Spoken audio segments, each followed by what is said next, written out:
Hi friends, ಎಲ್ರಿಗೂ ನಮಸ್ಕಾರ. ಇವತ್ತು ನನ್ನ ಕತೆ ನಿಮ್ಮೆಲ್ಲರ ಜೊತೆ.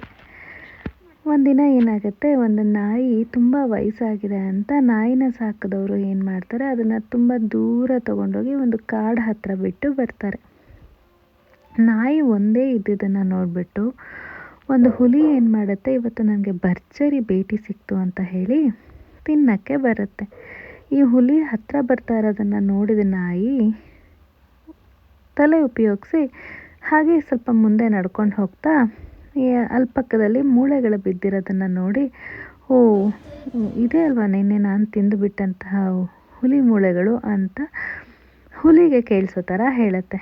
ಇದನ್ನು ಕೇಳಿಸ್ಕೊಂಡ ಹುಲಿ ಏನು ಮಾಡುತ್ತೆ, ಓ ಇದು ಹುಲಿನೇ ತಿಂದುಬಿಟ್ಟಿದೆಯಾ ಅಂತ ಹೆದರ್ಕೊಂಡು ವಾಪಸ್ ಹೋಗುತ್ತೆ. ಈ ಕತೆಗಳನ್ನೆಲ್ಲ ಮೇಲೆ ಮರದ ಮೇಲೆ ಒಂದು ಕೋತಿ ಕೂತ್ಕೊಂಡು ನೋಡ್ತಾ ಇರುತ್ತೆ. ಅದು ಹೋಗಿ ಹುಲಿ ಹತ್ರ ಹೇಳುತ್ತೆ, ಅದು ನಾಯಿ ಹೇಳ್ತಿರೋದೆಲ್ಲ ಸುಳ್ಳು, ಬಾ ನಾಯಿನ ತಿನ್ನು ಹೋಗಿ ಅಂತ ಹೇಳುತ್ತೆ. ಹುಲಿ ನಂಬಲ್ಲ, ಬೇಕಾದರೆ ನಾನು ನಿನ್ನ ಜೊತೆ ಬರ್ತೀನಿ ಅಂತ ಅಂದ್ಬಿಟ್ಟು ಕೋತಿನೂ ಬರುತ್ತೆ.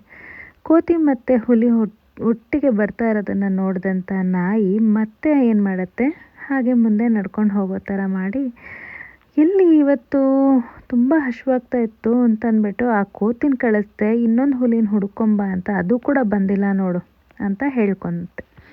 ಇದನ್ನು ಕೇಳಿಸ್ಕೊಂಡ ಹುಲಿಗೆ ತುಂಬ ಕೋಪ ಬಂದು ಕೋತಿನೇ ತಿಂದ್ಬಿಡತ್ತೆ.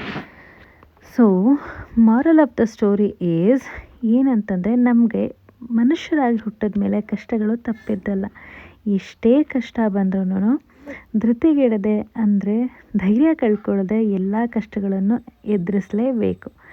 ಆ್ಯಂಡ್ ಒನ್ ಮೋರ್ ಥಿಂಗ್ ಏನು ಅಂತಂದರೆ, ಯಾರನ್ನೇ ಆಗಲಿ ಅತಿ ಅಂದರೆ ಈಸಿಯಾಗಿ ನಂಬಕ್ಕೆ ಹೋಗಬಾರ್ದು.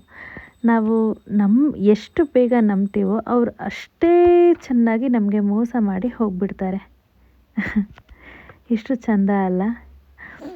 ಓಕೆ, ಅಟ್ ಪ್ರೆಸೆಂಟ್ ಬರೋಣ. ಇವತ್ತು ನನ್ನ ವ್ಲಾಗಲ್ಲಿ ನನ್ನ ಮಕ್ಕಳಿಬ್ಬರು ಮನೆ ಎಲ್ಲ ಕ್ಲೀನ್ ಮಾಡಿ, ಕಸ ಗುಡಿಸಿ, ಮನೆ ಒರೆಸಿ, ದೇವ್ರ ಮನೆ ಎಲ್ಲ ಕ್ಲೀನ್ ಮಾಡಿ ಇಬ್ಬರು ಸೇರಿಕೊಂಡು ಪೂಜೆ ಮಾಡ್ತಾಯಿದ್ದಾರೆ.